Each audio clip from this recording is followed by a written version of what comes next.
ជំរាបសួរពុកម៉ែបងប្អូនចាថ្ងៃនេះនាងខ្ញុំមកធ្វើនំខេកបែបរសជាតិក្រូចឆ្មាប៉ុន្តែវាមិនជូរណាស់ណាទេយើងធ្វើមកល្មមឆ្ងាញ់តាមរសជាតិដែលយើងចង់បានចឹងណាហើយនំខេករបស់នាងខ្ញុំថ្ងៃនេះផងដែរគឺខ្ញុំមានពងមាន់ចំនួន4គ្រាប់អញ្ចឹងពងមាន់ចំនួន4គ្រាប់ហ្នឹងខ្ញុំបបែកវាជា2គឺយើងយកពងក្រហមហ្នឹងផ្សេងហើយពងសហ្នឹងយើងយកទុកផ្សេងចាហើយយើងធ្វើអញ្ចឹងដដែលមកឲ្យពងមាន់យើងចំនួន4គ្រាប់ហ្នឹងរួចរាល់ហើយយើងយកពងមាន់ពណ៌សហ្នឹងយកទៅទុកក្នុងទូអញ្ចឹងរយៈពេលដែលពងមាន់សនៅក្នុងទូយើងមកលាយគ្រឿងផ្សំពងមាន់ក្រហមរបស់យើងអញ្ចឹងពងមាន់ក្រហមយើងត្រូវវាយវានឹងឲ្យវាឡើងល្អមានន័យថាវាបែកចូលគ្នាម៉ត់សពល្អអញ្ចឹងណាបងប្អូនចាអញ្ចឹងបន្ទាប់ពីយើងវាយពងក្រហមនឹងបែកសពចូលគ្នាល្អហើយបងប្អូនដាក់ជាមួយនឹងប្រេងឆាឬក៏យើងហៅថាប្រេងបន្លែរបស់យើងនឹងចំនួន100 ml មកហើយយើងចាក់ចូលគ្នានេះខ្ញុំចាក់ចូល2ដងអញ្ចឹងណាហើយបានកូនកន្លោះថ្ងៃនេះអើយជួយណាស់ឲ្យតែថាធ្វើអីចំម្ហូបឬក៏នំអីដែលគាត់ចូលចិត្តនឹងជួយប្រាប់ថាម៉ាក់ចាក់មកចាំអូនអ្នកជួយកន្លុកតែមានជួយបានប្រមាណទេបានតុក្កតាបានអីមើលនឹងរត់ទៅមើលតុក្កតាអញ្ចឹងពេលដែលនេះខ្ញុំវាយពងមាន់ក្រហមហ្នឹងគឺនេះខ្ញុំដាក់ស្ករមួយស្ពាកាហ្វេដាក់ចូលហើយច្របាច់ក្រូចឆ្មារបស់យើងនឹងចំនួន2ចំណិតចូលទៅបើបងប្អូនចូលចិត្តរសជាតិរៀងជូរជាងនឹងបន្តិចបងប្អូនដាក់3ចំណិតនឹងចូលតែម្ដងទៅតែនាងខ្ញុំរសជាតិ2ចំណិតនេះគឺល្មមចាំមើលលើកក្រោយយើងធ្វើរសជាតិក្រូចលឿងម្ដងក្រូចលឿងឈ្ងុយឬក៏រសជាតិវ៉ានីឡាអញ្ចឹងទៅតាមបងប្អូនចូលចិត្តហើយនាងខ្ញុំប្រើទឹកដោះគោចំនួន200 ml ដែរបងប្អូនចាអញ្ចឹងទឹកដោះគោនឹងយើងអាចចាក់ម្ដងតិចដើម្បីកុំឲ្យវាយើងប្រញឹកពេកអញ្ចឹងយើងពិបាកវាយដែរអញ្ចឹងណាចាអញ្ចឹងពេលដែលនាងខ្ញុំវាយវាចូលបានសពគ្រប់ហើយនាងខ្ញុំចាប់ផ្ដើមចាក់ម្សៅនំខេកម្សៅនំខេកខ្ញុំប្រើ200ក្រាមបងប្អូនអាចប្រើម្សៅនំខេកនឹងតែម្ដងឬក៏បងប្អូនខ្លះគាត់ប្រើជាប្រភេទម្សៅមីគ្រាន់តែថាម្សៅមីនិងម្សៅនំខេកខុសគ្នាត្រង់ថាម្សៅនំខេកវារាងម៉ត់ទន់ល្អជាងយើងប្រើម្សៅមីចាអញ្ចឹងវិធីសាស្ត្ររបស់នាងខ្ញុំក្នុងការធ្វើនំខេកនេះគឺងាយស្រួលបងប្អូនយើងអត់ចាំបាច់ទៅរក baking soda ឬក៏ប្រើអីទេហើយបាននំដែលទន់ល្មើយស្រួលញ៉ាំទៀតអញ្ចឹង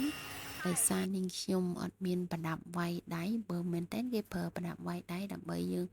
វាយម្សៅវាយពងទានឹងឲ្យវាចូលគ្នាល្អអញ្ចឹងខ្ញុំប្រើម៉ាស៊ីនតែម្ដងទៅម៉ាស៊ីនគ្រាន់តែជួយមួយផ្លែតប្រហែលជា1នាទីធ្វើឲ្យម្សៅក៏ដូចជាពងមាន់ក្រហមនោះវាចូលគ្នាល្មត់គ្នាទន់ល្មើយអញ្ចឹងណាអញ្ចឹងបន្ទាប់មកទៀតយើងដាក់អនុម្លែកយើងមកចាប់ផ្ដើមវាយពងមាន់ពណ៌សរបស់យើងឲ្យវាឡើងគ្រីមឲ្យវាទន់បងប្អូនពេលដំបូងបងប្អូនពេលដែលវាយពងមាន់គ្រីមហ្នឹងបងប្អូនត្រូវទ្រាប់កណាត់ហេតុអីបានជាទ្រាប់កណាត់ខ្ញុំធ្លាប់ធ្វើពី3ដងហើយខ្ញុំអត់ទ្រាប់កណាត់ទេអញ្ចឹងវាដែលឡើងគ្រីមសោះដោយសារតែឆ្នាំងឬក៏ចានដែលយើងដាក់ហ្នឹងគឺវារត់ហើយពេលដែលយើងវាយអាហ្នឹងគឺអត់ឲ្យវារត់ទេយើងទ្រាប់កណាត់ទ្រាប់អីទៅដើម្បីទប់លំនឹងឆ្នាំងឬក៏ចានរបស់យើងនឹងហើយព្យាយាមវាយវាឲ្យឡើងគ្រីមសិនចាំដាក់ស្ករចាបើសិនជាដាក់ស្ករនៅពេលដែលវាអត់ទាន់ឡើងគ្រីមទេរំខានវាអញ្ចឹងធ្វើឲ្យវានឹងឲ្យឡើងគ្រីមហើយមួយទៀតត្រូវតែទុកឲ្យវានៅក្នុងទូទឹកកកវារៀងត្រជាក់តិចសិនបានពេលដែលយើងវាយទៅគ្រីមឡើងល្អហើយស្កររបស់ខ្ញុំនិងខ្ញុំប្រើសម្រាប់នំខេក200ម្សៅ200ក្រាមក៏ដូចជាពងមាន់4គ្រាប់ហ្នឹងខ្ញុំប្រើស្ករចំនួន8ស្ពាកាហ្វេទាំងស្ករដែលដាក់នៅក្នុងម្សៅទាំងស្ករដែលវាយមួយគ្រីមហ្នឹងគឺតែចំនួនតែ8ស្ពាកាហ្វេទេតែប៉ុណ្ណឹងគឺ ផ្អែមល្មមមិនផ្អែមពេកហើយក៏មិនសាបដែរគឺល្មមឆ្ងាញ់តែម្ដងហើយចឹងពេលដែលយើងវាយឡើងគ្រីមហើយយើងដួសមួយស្ព្រាមកយើងយកមកកូរជាមួយនឹងម្សៅដែលយើងបានលាយទុកមិញហ្នឹងហើយបងប្អូនត្រូវតែយកមកលាយកូរជាមួយម្សៅហ្នឹងហើយចាំយើងចាក់ចូលទៅក្នុងគ្រីមពណ៌សរបស់យើងបើយើងអត់យកមកលាយទេបងប្អូនចាក់ចូលក្នុងគ្រីមតែម្ដងយើងលាយគ្នាអត់ងាយចូលដោយសារតែម្សៅដែលយើងលាយជាមួយនឹងពងមាន់ក្រហមហ្នឹងវារាងស្អិតខ្លាំងពេលដែលយើងដាក់គ្រីមដែលយើងបានវាយហើយយើងកូរមកស្ទុះហើយវារៀងទន់តិចបានចាក់ចូលក្នុងនោះมันវាយត្រូវពីមុនខ្ញុំវាយអត់ត្រូវទេពេលដែលខ្ញុំវាយគ្រីមហើយខ្ញុំចាក់ម្សៅនឹងចូលហ្មងកូរមិនងាយចូលគ្នាអញ្ចឹងធ្វើឲ្យនំវាអត់សព្វសាច់ល្អអញ្ចឹងណាហើយនេះរួចរាល់ហើយនឹងខ្ញុំចាក់ចូលក្នុងចានសម្រាប់ដែលយើងដាក់ទៅចំហុយអញ្ចឹងណាហើយនាងខ្ញុំប្រើឈើចង្កាក់ដើម្បីគូវាទៅមកយើងមិនមែនគូលេងគឺមានន័យថាយើងគូអញ្ចឹងដើម្បីធ្វើឲ្យពពុះដែលវានៅសល់នៅបាតក្រោមហ្នឹងវាចេញមកអស់អញ្ចឹងពេលដែលយើងចំហុយនំទៅវាអត់មានចន្លោះ